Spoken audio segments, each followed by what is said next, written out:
what I actually thought would be cool for you to do is like, no, oh, you're just being a pacifist. No, I was just waiting for you to let down your guard, and you summon your sword to your hand, and it teleports in like through her. Yeah, I had actually thought about it. Yeah. Someone expected her to like the moment like shut up. It's like, hi Neriah. I just move forward, grab her by the throat, just like no.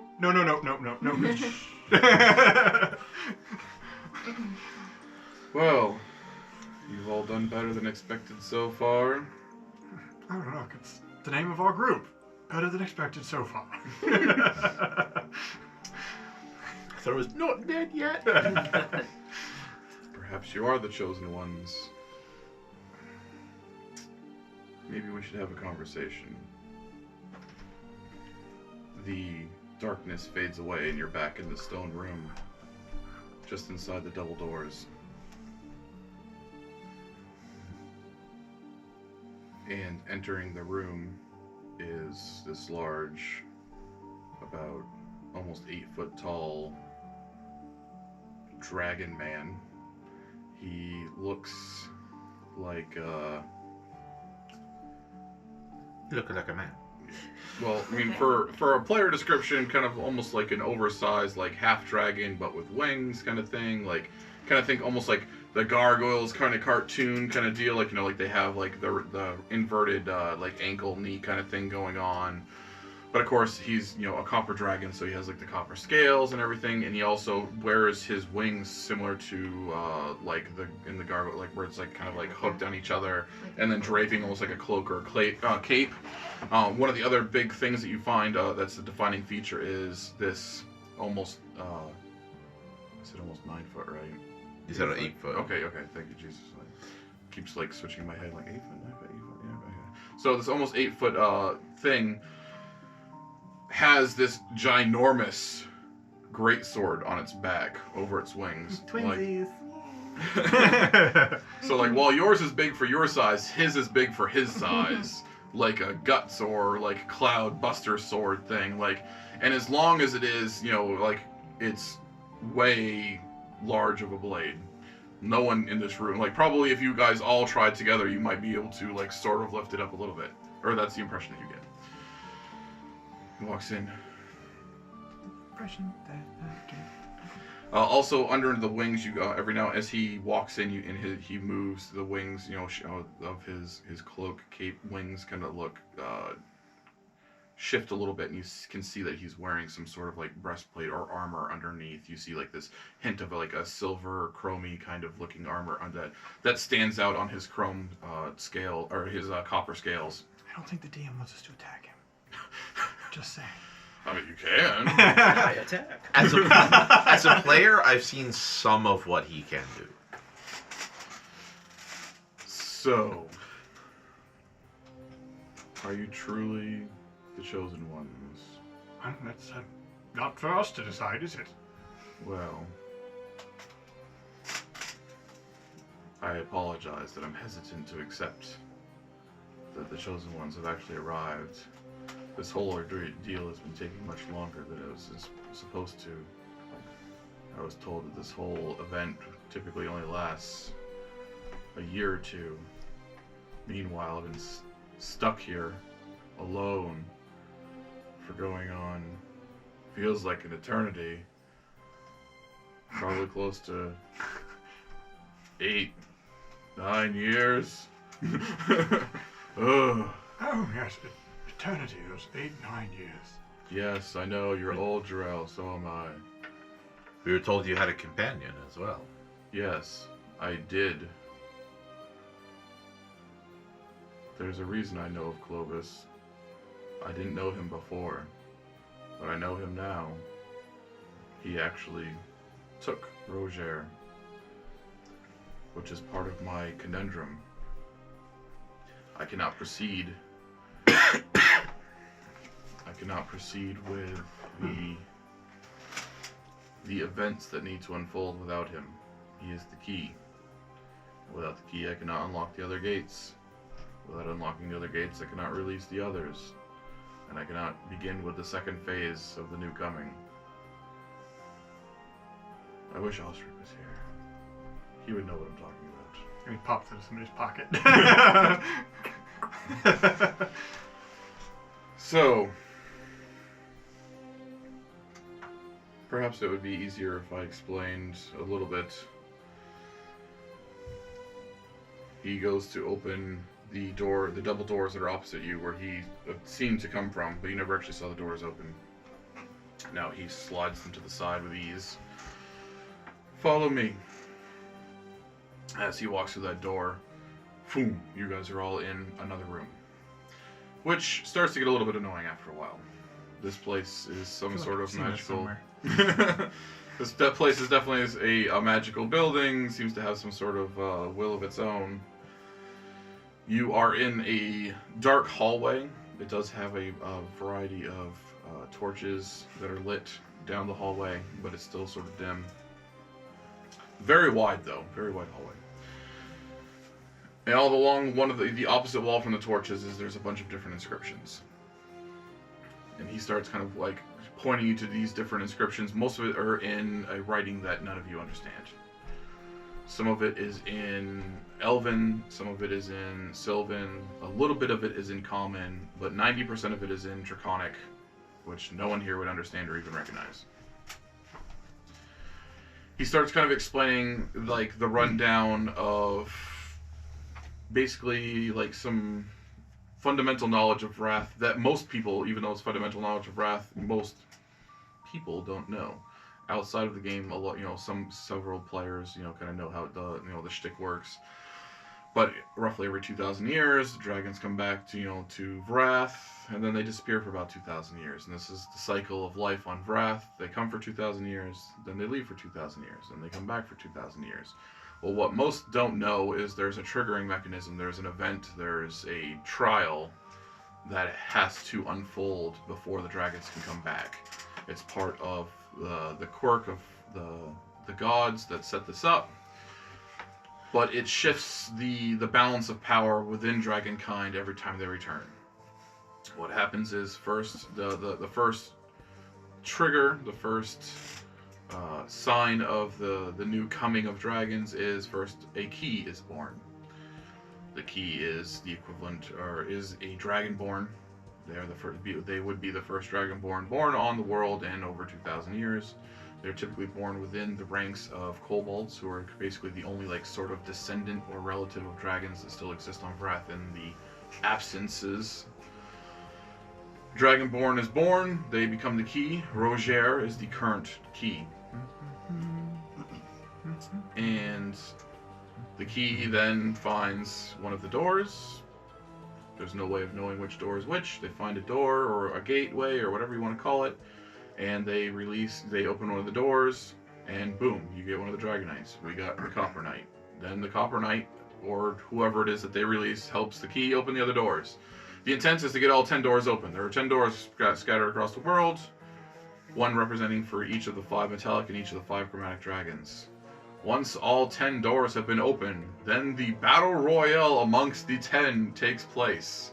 The last one standing is the one that can open the final gates to allow all of dragonkind in. The importance of this battle royale is that whichever one wins, that type is allowed to, or not allowed, but that type is granted a higher admittance, basically capacity back onto the world.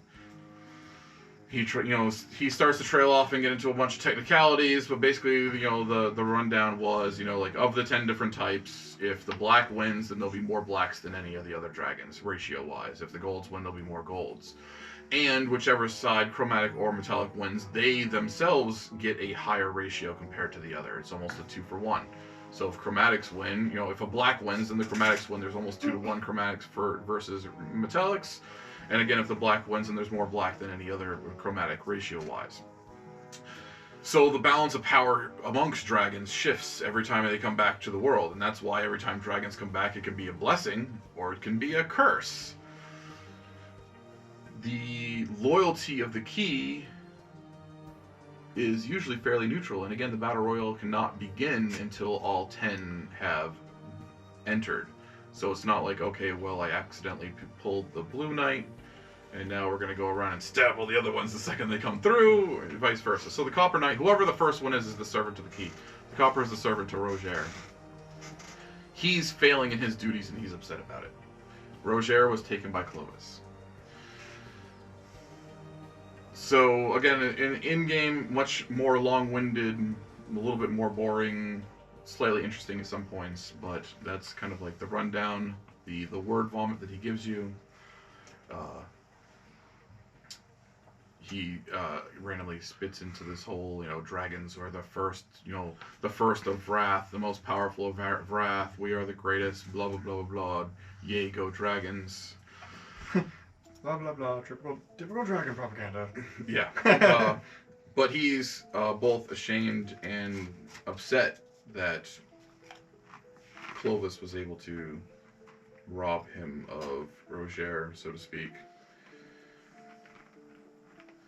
The impression, he explains to you that as the Copper Knight or Copper Champion, he is, when dragons are gone, they're in their own little, basically their own little plane of existence, like just a plane of dragons. And they're every 2,000-ish years, they have trials to see who will represent their kind. So I won the right to represent my entire species. And then the first thing I do is fail when I get here. So, one, you should understand that I am no random schmuck. And two, the fact that you should know that I'm no random schmuck amongst my kind should also help reiterate or imply how incredibly powerful this Clovis jerk is. But I will do what I need to do if you can help me to get Roger back. And you are not in the presence of mere random schmucks. So perhaps you need to trust us as well. And he'll take off one of his necklaces, the one that has the dragon scale, and hand it to him and be like, You are old. That is for sure. Clovis is old as well. Well, Clovis is directly related to how I received that, though in a different series of circumstances. Yes, one of the things that makes Clovis so dangerous is the fact that he is so old. I don't know this new world as well as I would like. Well, aren't you and I in the same boat? He looks over at this weird-looking statue in the corner. He's like, though I've been educating myself the best I can. I was going to say, Jerry's going to get that. It's funny. I've been educating myself the best that I can. For what I know of this place, I believe Clovis to be one of the oldest things still walking this planet since the last time my kind reigned. So, that makes him knowledgeable in a dangerous way. Very dangerous way, yes. And the reputation that I've heard of Clovis, he was able to best several of my type, or my kind, before becoming this undead, powerful monstrosity. So, while I am ashamed that he was able to best me and take Roger, part of me, knowing how now more about him, feels a little bit sadly lucky. Though my honor is definitely wounded. Well, if I knew then what I knew now, and that what Clovis himself was doing, then we certainly would have done things differently back then. So... No banner. Welcome home, Clovis. I think he was referring to dealing with Clovis before he became a Death Knight. No, the banner's too good a thing. I'm just saying. No, the banner's solid. You know, they say nip it in the bud. But this was not something we were aware of. Where's a chronomancer when you need one? I know, right? Oh, what now? Oh, yeah. They're gone. Yeah, he'll be here last week. So, okay. He keeps like kind of surveying the group of you. Like, you really just I'm having so much trouble. Just you're the Darkhounds, huh? No, we're the. What was it? What was our name Not again? dead yet. We're not quite dead. No. So he follow me, walks down further down the hallway, and again, like it seems like it's telling this story, and it's just going on forever and ever and ever and ever and ever and ever. Towards the end of the hallway, you see this. It doesn't seem to be like an inscription of a word in any kind of tongue, so much as just like a symbol or an icon, and you see this howling wolf head, like we use in our logo. It's like, yes, you are the. I mean, you passed the trials, so I have to assume. Plus, this building hasn't vaporized you yet, which is always a good sign, because I've been lonely. And the 4 people that administer the trial look exactly like you guys.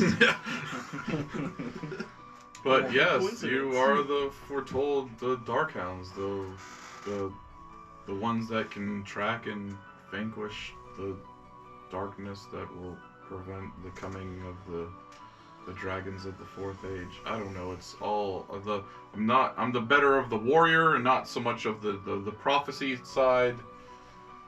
But I can read. That's So the gist of it. I mean, it's much more ooh-y and ah-y in its direct translation, but the rundown is. let me see if I can sum this up appropriately. Clovis is looking to break the cycle, and it's up to us to stop it. That seems to be the impression that I have. I mean, there's no other reason for him to take the key unless he wants to just prevent the whole thing from happening. And he's had the damn thing for over, 5-6 years now. And I would feel it if he were to perish, sadly. Well, hold on. The fact that Clovis hasn't killed him implies that he needs to keep him alive for other reasons. If he were to kill him, would it just simply another dragonborn? Yeah, another key would be born, so. Okay. One that Clovis didn't have in his grasp. Yeah, I don't know how long it would take for the key to be born, but another key would be born. The cycle would try to fix itself. It would try to mend the situation. So, yes, my assumption was he was just going to keep him for as long as possible to delay the inevitable.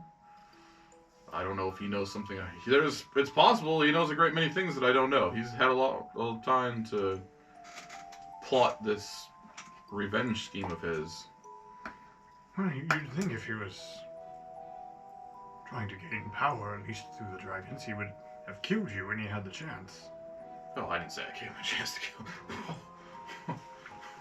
I said he bested me and took the Roger. I didn't say he could have killed me. I mean, but you're probably right.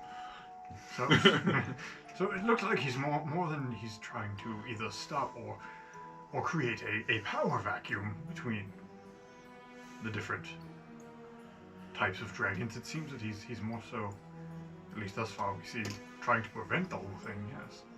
It's all speculation at this point, to be honest with you. I don't know what goes through that damned thing's head. This is the natural cycle, and he's trying to change that. It would be like stopping spring.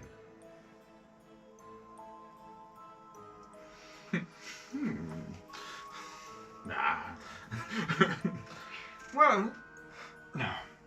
But, I think he enjoys being one of the most powerful things on this plane. And if my kind were to return, though I am the sponsor for my kind, so to speak, there are others more powerful than me, especially as a whole. He couldn't stand against And if dragons. they show up, he takes a little free fall down the food chain. Yeah. When he's sitting at the top, it's a pretty strong motive to try to stay there. Right. Again, speculation, but it seems like a good motivator. Plus what I've heard about his history, I understand he's got a bone to pick. so if we would have the opportunity to, perhaps get advice from a god of sorts, so would you recommend we do that? Sure. I hear there's not many left, but if you can talk to one, bring them up. Very well it is then. Mizr's ears perk up at that last comment. Very well. No, not that one. Sorry. Oh. Before that. There aren't many of those left. You mean there aren't many gods left, Mr. Dragon Man? Oh, yes, there's that too. I'm not entirely sure why Cleric would choose to follow Cern in general, but you know, to each their own. What, do they not know what about the situation? I didn't share. Oh. I had to meet her face to face before I believed. Oh. This world is so screwed up. I could see how Clovis would enjoy the situation. So many are naive and ignorant. And I don't mean that in a you're all dumb sort of situation, but there's just so much that isn't known right now. Well, you don't know what you don't know. Exactly. So, apparently a few hundred years back, or closer to 1,000 years back, most of the gods were killed off. There's only 2 left right now on this, that at least watching over the plane right now. Yeah. Cern is no longer the goddess of pastries. I still can't believe that one's in charge now. She's now the goddess of good. And who's in charge of who won on the other side? Neriah. Who was already the biggest and baddest of all the evil gods. He kind of usurped the throne. God of death. He killed off all his contenders after convincing them all to wage war on the other gods. He thought he wiped them all out. We'll be doing an informational video about it at some point. We now need to schedule that. Yeah, Jorell's just gonna turn around and start walking off. Yeah. So, lots of big things. Lots to take in. No rush on running out the door for the Roger thing. It's already been 5-6 years. What's a few days? There is a dinosaur revolution happening outside right now. So not sure. Viva la revolution! They're waving flags. Dinosaurs and little berets.